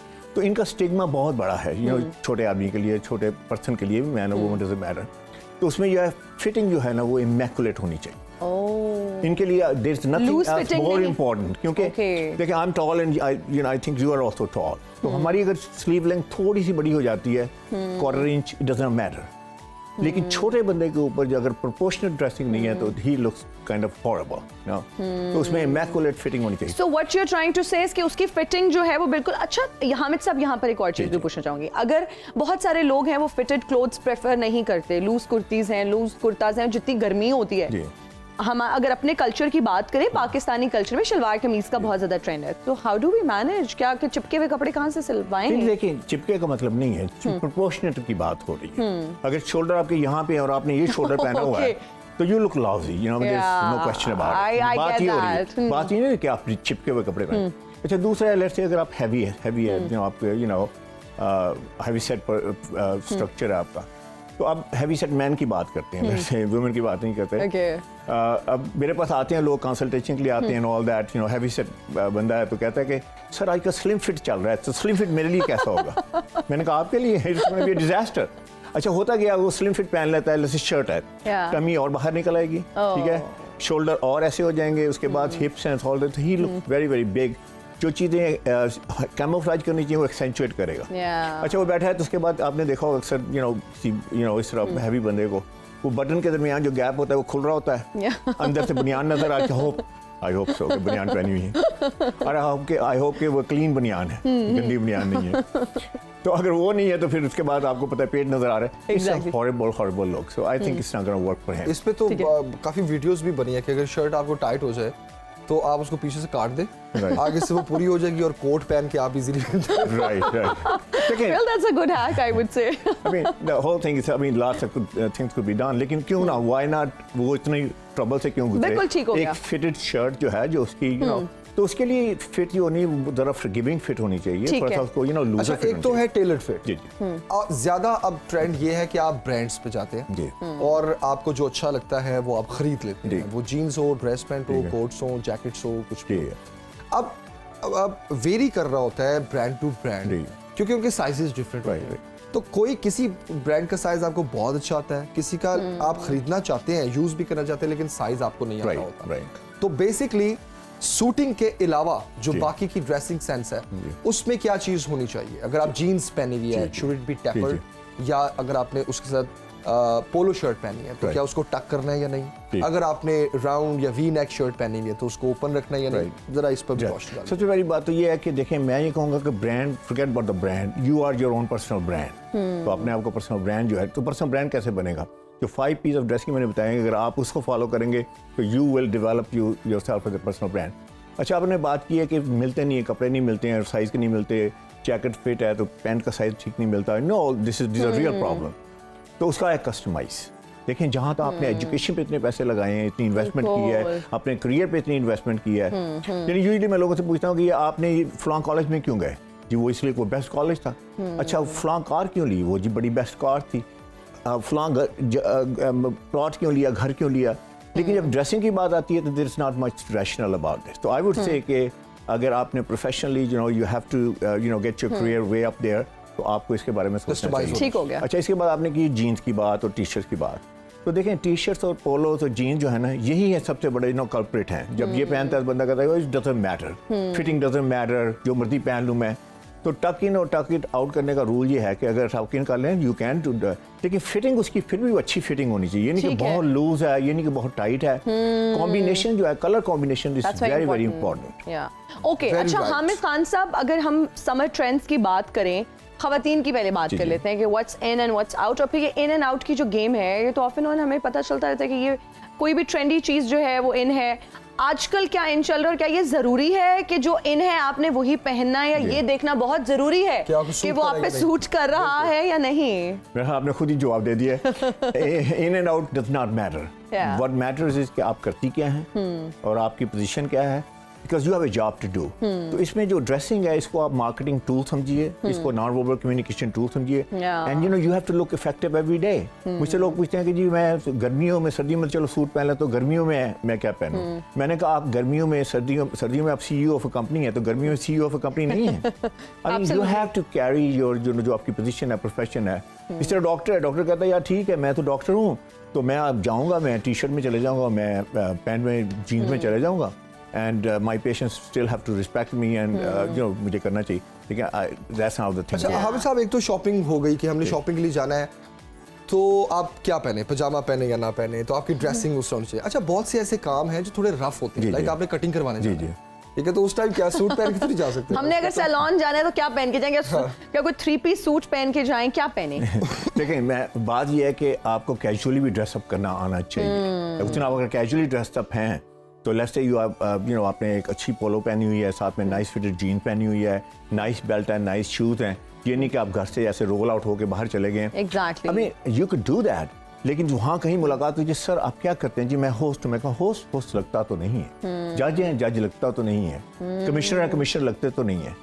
देखिए, लाइफस्टाइल क्लोथिंग होनी चाहिए। इट डज नॉट मैटर कि ओनली चाहे कैजुअल हो चाहे फॉर्मल हो, आपको कैरी करना, उसको अच्छे से आना, कैरी करना की जो बात है। साथ साथ एक चीज और भी ज़हन में आती है कि देखिए कपड़े जो है वो एक महंगा आइटम है, ठीक है, जैसे आपके घर की ग्रोसरी एक महंगा आइटम है, या आप अगर रेंटेड हाउस में तो उसका रेंट आपने पे करना है, तो कपड़े भी एक महंगा आइटम है। तो जब आप सैलून पे जा रहे हैं तो आपकी कोशिश होती है आप रफ कपड़े पहन के, गंदे हो भी गए तो खैर है, अगर कलर लग भी गया उसमें तो खैर है, अगर पोलो पहन गए तो ऑब्वियसली आई होप कि जहां जा रहे हैं उनके पास एप्रन है, वो आपको प्रॉपर्ली कवर करेंगे, तो आप मोस्ट एक्सपेंसिव क्लोथ तो नहीं पहन के उसके लिए हमें महंगे सैलून पे जाना पड़ेगा। अच्छा, महंगे सस्ते की थोड़ी बात उधर अलग, अच्छा वो एक अलग डिबेट है। अच्छा हामिद साहब, मेरा ये सवाल अगेन यही है कि फैशन में आजकल क्या चल रहा है? अगर हम समर्स की बात करें खवातीन के लिए, जो कि घर बैठी खवातीन है, आपको देख रही हैं, इतने एक्सपेंसिव ब्रांड्स के कपड़े वो शायद अफोर्ड नहीं कर सकती, जो खुद जाके बनवा के, आपने एक तो कस्टमाइज बनवाने की बात की, अपने साइज अपनी बॉडी शेप को देखते हुए कस्टमाइज ड्रेसेस बनवाने चाहिए। समर की अगर बात करें, गर्मियां आ रही हैं, किस तरह के कपड़े आजकल इन हैं या होने जा रहे हैं, and what colours exactly? Again मेरा फोकस सारा प्रोफेशनल वुमेन के ऊपर है। घर में तो आप you can do whatever the heck you want, but I still think कि आपको एक लेडी को घर में पुरकशिश नजर आना चाहिए, थोड़ा सा पुरकशिश डेफिनेटली नजर आना चाहिए। ये नहीं है कि I mean obviously I would say कि शी शुड लुक डिसेंट लगना चाहिए जी। लेकिन बात हो रही है प्रोफेशनल में, तो प्रोफेशनल में ये है कि देखें 4-5 कलर्स हैं। पहली बात तो ये है कि प्रिंट्स जो है ना अवॉइड करें, ठीक है, प्रोफेशनल में, क्योंकि प्रिंट सारी अटेंशन प्रिंट पे चली जाती है। सॉलिड जो हैं, सॉलिड करते हैं। There are 2 women in Pakistan I would like to mention, Benazir Bhutto का अगर आप देखें वार्डरोब तो सारा प्लेन में था and you know obviously she could have bought anything you know if she wanted to Hina Rabbani I think she dresses very well I mean I am talking about two women अगर internationally देखें तो तमाम So what about Maryam Nawaz Sahiba? I think she dresses up really I think good. she is also doing with this as long as she's wearing solid colors that she has started doing fool that बड़े ज्यादा होते हैं। नहीं, उनके solids भी बहुत पहले- ज़्यादा पहले फूल होते थे, Raw लेकिन silk अब के फूल वो कम हो गए पहनती हैं। हैं with organza duppattas and हाँ तो मेरा ख्याल है कि उसमें जो है प्लेन कलर्स हैं। दूसरी बात यह है कि फिट में बहुत ज़्यादा टाइट नहीं होनी चाहिए क्योंकि बहुत ज़्यादा टाइट होगी obviously attention is gonna go someplace else. Yeah. Jewellery जो है ना बड़ी मिनिमल होनी चाहिए, बहुत hanging jewellery this and that all but again attention is ठीक गोना है। Go someplace else. शूज़ जो हैं जिन्हें प्रोफेशनल एनवायरनमेंट में हाई हील्स जो है ना वो I would you know say that avoid them. Pumps जो हैं बड़े अच्छे हैं यू नो उसके Okay. You know they are very good. And they're makeup जो है easy, be moderate comfortable. Makeup is good, hair style professional होना चाहिए। अच्छा ये मॉडरेट मेकअप पे भी थोड़ा सा बताएं because we live in a society जहाँ लोगों को लगता है जितना मेकअप है मुंह पे लगा लें Right. और बस हम पुरकशिश नजर आई उस सूरत में सकती हैं जब हमने बहुत मेकअप किया हो। What do you think what is exactly moderate? या देखिए पार्लर वाला मेकअप नहीं होना चाहिए I would say कौन से that. वाला? पार्लर वाला मेकअप ओके। तो अगर आप पार्लर वाला नहीं कर रही तो I think you are doing okay. So you are trying to say वो आर्टिफिशियल मेडअप लुक नहीं हाँ आनी वो और चाहिए। वो हेयर ऐसे and all that you know Backcombing करके and yeah, और एक चीज मुंह पे नजर आ रही हो कि ब्लश ऑन का लगा हुआ है, शिमर का लगा हुआ है, केकी नहीं होना बेस चाहिए। का लगे भी है। यस देखिए आपकी पर्सनैलिटी है ना, आपको यू नो जिसे कहते हैं बड़ा डिसेंट और बड़ा एलिगेंट एंड बड़ा यू नो स्टाइलिश होना चाहिए। You know nothing wrong with that. I mean I M you know from fashion industry तो आई वुड से आपको फैशनी भी लगना चाहिए। आपने जो ओपनिंग में बात की ना बड़ी इंपॉर्टेंट बात की है, फैशन को किस हद तक फॉलो करना चाहिए। मैं कहूँ फैशन जरूर आपको पता होना चाहिए कि फैशन में एलिमेंट्स कौन से चल रहे हैं। जैसे अभी ये लेपेल साइज है, मैं आपको देख रहा हूँ आपने 2.5 इंच पौने 3 इंच का लेपेल पहना है, आपने टाई जो लगाई है वो तकरीबन 2.5 3 इंच का। आप इमेजिन करें कि टाई जो है ना बिब की तरह लगाई है उतनी चौड़ी आजकल, तो that's not work you know. तो इसको आपने करना क्या है कि जो आपके पास पैरामीटर हैं वो ये हैं कि आपने अपडेटेड लगना है, मॉडर्न लगना है, कंटेम्प्रेरी लगना है, आपने विद टाइम लगना है, आपने यू नो ऐसे नहीं कि डायनासोर एज के लगें। ठीक है तो अच्छा जो ट्रेंड्स हैं हामिद साहब आपने बड़ी अच्छी बात की है। हम बेसिकली वेस्ट को चूंकि बहुत ज्यादा कॉपी करते हैं, कॉपी ना भी करें तो बेसिकली हमारे ब्रांड्स बहुत कॉपी करते हैं। तो वो ट्रेंड जो वहाँ चल रहा होता है वो कुछ महीनों बाद हमें पाकिस्तान में आता हुआ दिखाई देता है। आप देखिए कि माजी में जिस तरह बेल बॉटम पैंट होती थी, ठीक है, जीन्स होती थी स्ट्रेट, फिर फेडेड आना शुरू हो गई, अब टेपर्ड आना शुरू हो गई। उसी तरह यहाँ पे अब बाहर ये चल रहा है जी लूज क्लोथिंग कि आपकी शुरू हो गई वहाँ पे, शुरू हो गई है वहाँ पे। लूज टी शर्ट है, लूज शर्ट्स है, आपकी लूज पैंट्स है। तो अगर आप अच्छी ना लग रही हो तो आपने वो लूज कपड़े पहन के क्या करना है? राइट, व्हाट डू यू से? देखिए एक्चुअली फर्स्ट ऑफ ऑल जो ट्रेंड जो है जो फैशन है ना 10-15 ईयर्स ये रिपीट करता है दोबारा। अभी slim fit is always towards this tail end. ठीक है, अब ऐसा इस आप देखें रनवे वगैरह पे आप लूज कपड़े जैसे आपने मेंशन किया एक्यूरेटली, तो होगा ये कि ये फैशन इटसेल्फ रिपीट करता है। तो आपने जो है करंट विद टाइम्स रहना है, लेकिन उसमें आपने कितना अप्लाई करना है उसकी पहले बात हो चुकी कि हमने हर चीज़ फैशन के अपने ऊपर अप्लाई नहीं करनी। And I think that's the way to do it. Alright, अच्छा हामिद साहब जब हम बात करते हैं ओवरऑल पर्सनालिटी की तो सिर्फ कपड़े उसमें नहीं आते हैं, जूते नहीं आते हैं, मेकअप और बाल नहीं आते, बल्कि बात करने का आपका तरीका आता है, आपके बैठने का तरीका आता है। इसके अलावा कौन सी चीजें हैं, कौन से वो कंपोनेंट्स हैं जो एक पर्सनालिटी को, अच्छी पर्सनालिटी को तश्कील देने में मदद देते हैं? This is a very important question. Actually वो नॉन वर्बल कम्युनिकेशन की बात होती है। नॉन वर्बल कम्युनिकेशन में ये है 4-5 चीज़ें बड़ी इंपॉर्टेंट है। सबसे पहले ये है कि जो ही आप किसी से मिलते हैं, you know before you tell them who you are and all that, they make a perception about you who you are. तो सबसे पहले वो देखते हैं किस सोशल स्टेटस से बंदा या बंदी बिलोंग करती है। We process that. I mean philosophically में नहीं करना चाहिए बट वी डू दैट। तो सोशल स्टेटस में क्या है कि अच्छा ये जो बंदा मिल रहा है ये एफ्लुएंस से बिलोंग करता है या अपर मिडिल क्लास से बिलोंग करता है, उठाया हुआ है, एग्जैक्टली ये यू नो लग रही है, एग्जैक्टली लोअर मिडिल से है, लोअर से है, यू नो व्हाटएवर। अच्छा ये जो है ना कार्ड कट दिस वे कि हमें जहाँ भी पैदा हुए व्हाटएवर और background we can not change that. तो उसमें आइडिया ये है कि आपको वेल ग्रूम्ड लगना चाहिए। अगर आप वेल ग्रूम्ड लगते हैं then I let me tell you this, you know nobody is gonna say कि आप कहाँ से बिलोंग करते हैं, कौन सी गाड़ी है, कहाँ रहते हैं।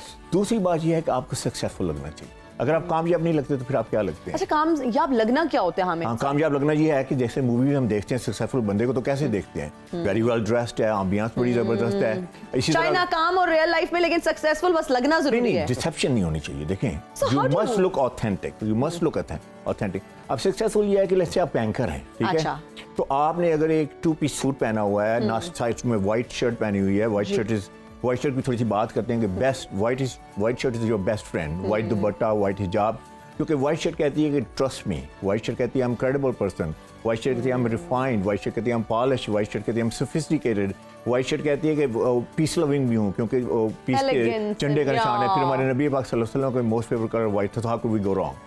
तो इस एक में अपनी सारी चीज़ें आप अपने आप को जिसे कहते हैं मैसेज दे सकते हैं इसके साथ। तो any way you know that's how it works. उसके बाद आपको कॉन्फिडेंट लगना चाहिए। अगर आप कॉन्फिडेंट नहीं लगते तो game is over.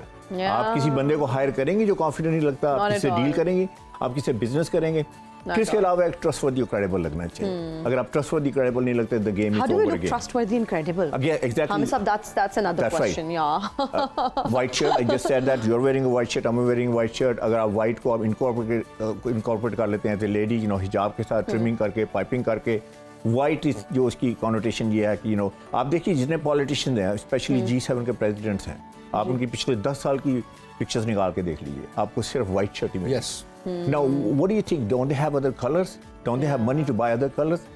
Chinese president अभी यही पहन रहा है, प्यूटन भी यही पहन रहा है, बाइडन भी। अब ये तो है नहीं कि प्यूटन कॉल करके पूछता है Biden tomorrow what are you wearing, I am wearing white shirt, अच्छा मैं भी व्हाइट शर्ट पहन के आता हूँ। तो there image consultants were telling them कि आपने ये अच्छा आप सूट्स में देखिए डार्कर कलर्स आपको मिलेंगे, सिर्फ डार्कर कलर्स मिलेंगे। आपको कोई लाइट कलर का सूट मुझे दिखा दी किसी प्रेसिडेंट ने पहना हो, तो पाकिस्तान में क्या है, पाकिस्तान में लाइट कलर्स भी चल रहे हैं, ब्राउन कलर भी चल रहे हैं, शेड्स चल रहे हैं। उसकी वजह यह कि हमारे जो ब्रांड हैं, I mean you know they are providing a very good service, लेकिन उनके पास एस्थेटिक सेंस या स्टाइलिश सेंस नहीं है। वो दे आर पुशिंग प्रोडक्ट, तो वो कहते हैं कि चले सारे सूट रखते हैं, कुछ ना कुछ तो बिकेगा ना। Very well sir. अच्छा हामिद साहब, अनदर क्वेश्चन, आपने व्हाइट कलर की बात की, मैं थोड़ा अपने बारे में बात करना चाहूंगी कि स्क्रीन का कहा जाता है white is not the colour for, is not the appropriate colour for screen, लेकिन चूंकि मुझे बहुत पसंद है and I am obsessed with white colour, मेरे पास बहुत सारे कुर्ते शर्ट्स, वो जब ऑन स्क्रीन आता है तो बहुत सारे लोग ये फिर कमेंट्स भी दे रहे होते हैं कि आप गुरेज करें व्हाइट कलर पहनने से। What's your take on that? आप इसे मिक्स एंड मैच करें, आप ब्लैक के साथ इसको मैच करें। जब ब्लैक एंड व्हाइट आ जाएगा तो it's a beautiful combination. Black by the way let me tell you what black means, you know black means power colour. तो जब अपने पावरफुल डायनामिक्स में आपने पावर शो करनी है, जैसे आपने अगर पे मैन वुमन तो आप black suit, white shirt, red tie या maybe maroon tie what you are wearing, that's the ultimate power look. Hamid साहब ये बताइए कि हमारी वार्डरोब में कौन से मस्ट हैव्स हैं जो होना लाजमी है हर लड़की और लड़के के वार्डरोब में? ये आपका मेरा मोस्ट फेवरेट क्वेश्चन। 4 कलर्स हैं जो आपके वार्डरोब में होने चाहिए as a man woman. Black, because black is power color. Dark navy means power and approachability. उसके बाद ग्रे के 2 shades, charcoal grey and medium grey. इसमें सूटिंग आपकी खत्म हो गई। इसके बाद you don't need any other color. For lady maybe you can have also red, and maybe you can have a couple other colors for men. That's it. Shirts में आपके white, उसके बाद आपके ब्लू के शेड्स, जैसे light blue है, sky blue है, medium blue है। इसके बाद आपके ग्रेस के कलर हैं, लाइट ग्रे, मीडियम ग्रे है। अगर आप कलर थोड़ा सा एक्सपेरिमेंट करना चाहते हैं तो baby pink, you know beautiful, you know it's really with the black suit, you know it looks really stunning. अच्छा व्हाइट शर्ट पे तो हामिद साहब तमाम टाइज चल जाते हैं, तमाम कलर की, लेकिन स्काई ब्लू शर्ट हो या नेवी ब्लू शर्ट हो या ब्लू रॉयल ब्लू हो, तो कॉम्बिनेशन करना मेंस के लिए एक बड़ा हमेशा से चैलेंजिंग रहा है। तो किस पर क्या, जैसे मुझे कॉम्बिनेशन लाइट ब्लू पे मैरून का मुझे कॉम्बिनेशन बहुत अच्छा लगता है, बहुत the one you are wearing, right? तो मजीद क्या कॉम्बिनेशन? देखिए सबसे पहले तो टाइज को समझना चाहिए कि ties you know what kind of animal ties are, you know. तो टाइज जो है, टाइज पावर टाइज का कांसेप्ट मैं पाकिस्तान में लेके आया हूँ। तो पावर टाइज के हैं क्योंकि अगर पैटर्न राइट नहीं है, believe in its not gonna work. तो 4 पावर टाइज हैं। नंबर 1 सॉलिड कलर की टाइज, सॉलिड कलर की टाइज तो हमें पता है प्लेन कलर की टाइज, उसमें 4-5 कलर्स हैं जिसमें ब्लैक की शेड्स हो सकती हैं, ग्रेस की शेड्स हो सकती हैं, नेवी की शेड हो सकते हैं, ब्लू की शेड, रेड के शेड्स हो सकते हैं। बस ये ज़्यादा यू नो शो कलर्स नहीं होने चाहिए। ये एक पहली टाई है जिसे पावर टाई समझा। It's very easy to combine क्योंकि कलर एक ही चल रहा है, ठीक है ना। आपने सूट शर्ट लिया तो it's very easy to put together. दूसरी जो है ना वो है, इसे कहते हैं पोल्का डॉट्स। अब हम देखा होगा टाइज जो छोटी छोटी पोल्का डॉट्स बनते हैं, they are highly stylish ties. अगर जिस दिन आपने स्टाइलिश लगना है तो आपने पोल्का डॉट, या किसी मीटिंग है वो अपने आपको बड़ा स्टाइलिश समझता है, आपने उसको मिलना है तो wear your stylish polka dot. ये दूसरी है। तीसरी है जो मैंने पहनी हुई टेक्सचर टाई, जिसे कहते हैं सेल्फ। एक्सीलेंट टाई, इंतहाई सोफिस्टिकेटेड टाई है। जिस दिन आपने सोफिस्टिकेटेड लगना है तो आपने ये आज मैंने साथ सोफिस्टिकेटेड लगता हूं तो I have respect for you guys. तो एनीवे आई वो my you know self tie. और चौथी टाई है वो जिसे आपने देखी होगी, उसके ऊपर लाइंस चल रही होती हैं ऐसे ऐसे, हां जी, उसे कहते हैं रेप टाइज। वो एंगुलर चल रही होती हैं 45 डिग्री पे। ये 4 टाइप के अलावा अगर आप और कोई टाइप पहनते हैं, आई वुड से अगर आपके क्लोजेट में है, बर्न देम। कोई type.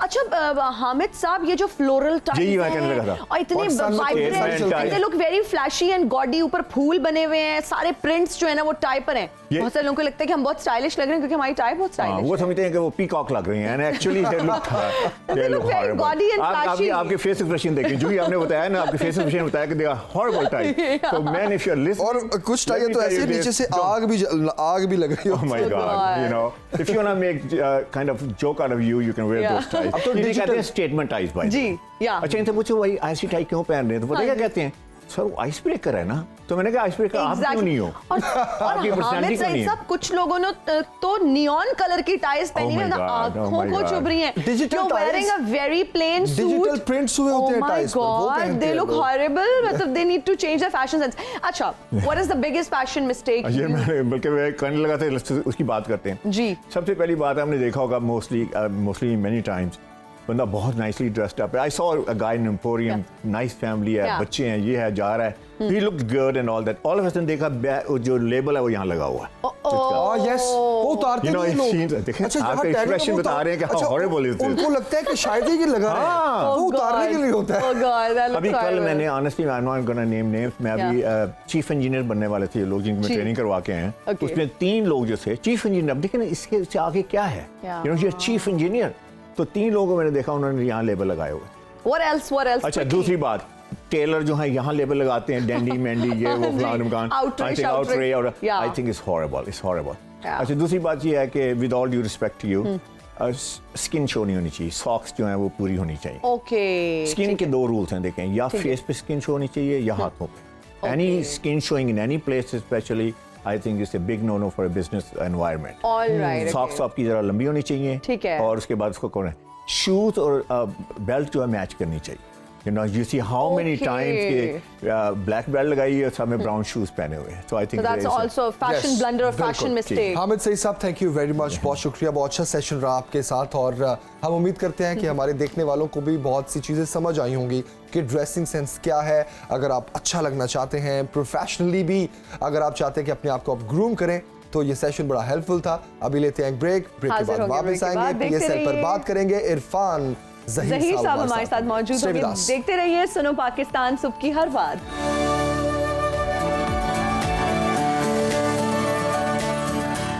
And we are right back after the break. हम हाजिर हैं और आप देख रहे हैं सुनो पाकिस्तान सुबह की हर बात। Sports analyst and anchor person Irfan Zaheer साहब ने हमें ज्वाइन किया है। Thank you so much for joining us in Suno Pakistan. Irfan साहब, पहला सवाल तो मेरा ये, और मैं चाहूंगी कि जमील भी कान खोल के ये सुने। मतलब डिफेंड करना समझ आती है, लेकिन आमिर ने आउट कर दिया बाबर आजम को, तो क्या कहेंगे? so what? 0 स्कोर, मतलब कोई बात नहीं, हो जाता है। What's your take? It's okay, it's okay. हौसला हो रखिए। जाता है, it's okay। जी इरफान साहब। देखिए, ये बड़ी ज्यादा एक बिला वजह की कंट्रोवर्सी पूरे सोशल मीडिया पे और मीडिया पे आ गई प्लेयर्स के वाले से। समहाउ चले इसे कह भी सकते हैं कि इंटरेस्ट के लिए अच्छी है। जी। ओके, आमिर और इसकी बाबर की कंट्रोवर्सी पे शाहीन और बाबर का भी था। राइवलरी वाली बात जो है और ना। इस तरह लास्ट मैच में देखा कि बाबर को शाहीन ने आउट किया पहले ओवर में, और अब इस तरह 0 पे आमिर ने आउट किया।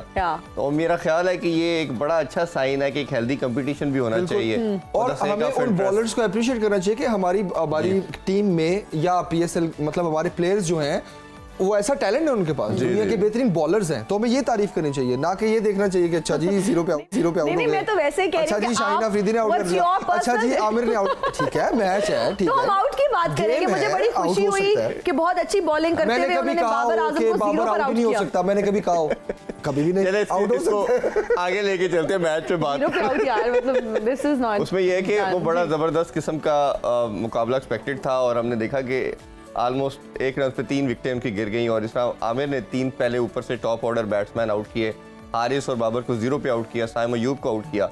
तो लग यही रहा था कि पेशावर ज़ल्मी ज़्यादा मुश्किल में आ गए हैं, बट जिस तरह की कॉलर की इनिंग्स खेली हमने, पॉल की इनिंग्स खेली, और उसके साथ साथ बाकी जो आने वाले बैटर थे, एक बहुत अच्छा टोटल लगा दिया 197, एक बहुत बिल्कुल। आउटस्टैंडिंग टोटल Absolutely, था। yeah। और आमिर के अलावा किसी भी बॉलर ने फिर वो चीज़ कर नहीं पाए। आमिर का स्पेल अगर 1 मिनट साइड पे कर दें तो 4 ओवरों में उन्होंने 26 रन दिए और 4 विकेटें हासिल की। तो ये मेरा ख्याल है उन्होंने फिर दोबारा बताया he is available for Pakistan team as well. और बाबर को आउट करके, सॉरी मैं ऐड कर दूं उसमें, 0 पे आउट कर भी दिया तो मैच तो हार गए। क्या कमाल।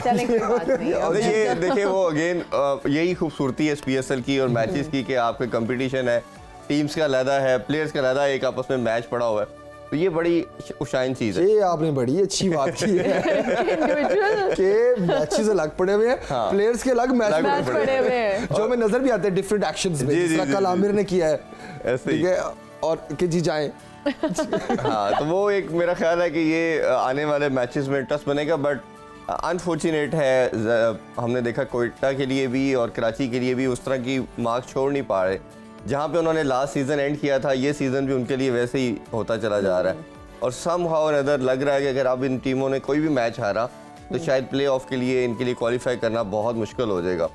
और आज कोयटा का भी मैच है, कोयटा के लिए अब डू एंड डाई की सिचुएशन है, लाहौर के साथ वो लाहौर में खेलेंगे, और अगर वो भी कोई एक मैच भी हारते हैं तो मेरा ख्याल है कि उनके लिए भी ये जर्नी जो है इस PSL का, that is going to be an end. बिल्कुल सही। तो ये इस लिहाज से मेरा ख्याल है कि अब बड़ा डू एंड डाई वाली सिचुएशन खास तौर पे इन दो टीम्स के लिए। बिल्कुल सही। पॉइंट्स टेबल पर एक नजर डालते हैं इरफान ज़हीर साहब। पॉइंट्स टेबल हमें ये बता रहे हैं जनाब कि लाहौर कलंदर्स पहले नंबर पर है, मुल्तान सुल्तान्स दूसरे, उसके बाद इस्लामाबाद यूनाइटेड है, फिर चौथे नंबर पर पेशावर, फिर कराची किंग्स और आखिरी नंबर पर कोयटा ग्लैडिएटर्स। तो लाहौर कलंदर्स जो है हम देख रहे हैं कि टॉपर है, 5 मैच खेले, 4 जीते 1 हारे, और बाकी भी अच्छी। और इरफान ज़हीर साहब की बात ठीक है कि अब तो डू एंड डाई वाली सिचुएशन कोयटा ग्लैडिएटर्स के लिए तो अब यही है ना। देखिए लाहौर के अंदर की, जैसा मैंने आपको शुरू में कहा था कि जो टीम अपने पहले फर्स्ट प्लेइंग 11 बना लेगी ना, वो सक्सेसफुल रहेगी। और लाहौर के अंदर आपको नजर आ रहा है कि जैसे अब्दुल्ला शफीक और सैम बिलिंग्स इनकी टीम में आया तो उनकी प्लेइंग 11 बिल्कुल कंफर्म हो चुकी है और इंटैक्ट भी हो गया, और बिल्कुल इंटैक्ट हो गया, और मुझे लगता है कि आने वाली सब गेम में वो इसी कॉम्बिनेशन के साथ जाएंगे। मुल्तान सुल्तान की भी समहाउ कंप्लीट नजर आ रही है, सिर्फ टिम डेविड जो है वो मिसिंग है, वो मोस्ट लाइकली मेरे उनसे कंफर्म किया है 1-2 दिन में वो भी शायद टीम को ज्वाइन कर लें, उसके बाद आपको लगेगा कि वो भी तो इरफान साहब अगर हम क्वेटा ग्लैडिएटर्स की बात करें तो वेयर आर दे लैकिंग, किस चीज को इम्प्रूव करने की उनको इस वक्त अशद जरूरत है? वरना देखिए उनका है ना, हम हर मैच में बात कर रहे हैं, उनका मिडिल ऑर्डर स्टेबल नहीं हो पा रहा, कभी सरफराज खुद आ रहे हैं, कभी हफीज को भेज रहे हैं, अभी तो उनको और बड़ी हिट मिल गई है कि जेसन रॉय भी छोड़ के जा रहे हैं, वो भी बिल्कुल टीम का पार्ट नहीं होंगे। तो ये मेरा ख्याल है कोयटा के लिए मुश्किलात का जो सिलसिला कार है, सरफराज और इस कंपनी, वो खत्म होने वाला नाम नहीं ले रहा, बिल्कुल सही, और बहुत मुश्किल होता जा रहा है। इरफान ज़हीर साहब देखते हैं फिर आज क्या बनता है। हाँ देखते हैं, लेट्स सी आज के मैच में क्या बनता है। Thank you very much. वक्त खत्म हो गया है तो आपसे इजाजत लेंगे जनाब, आपसे मुलाकात होगी इंशाल्लाह कल। अपना बहुत सा ख्याल रखिए, फीडबैक जरूर दीजिएगा। मुझे और जमील सुखेरा को दीजिए इजाजत। टेक केयर, अल्लाह हाफिज़, बाय बाय।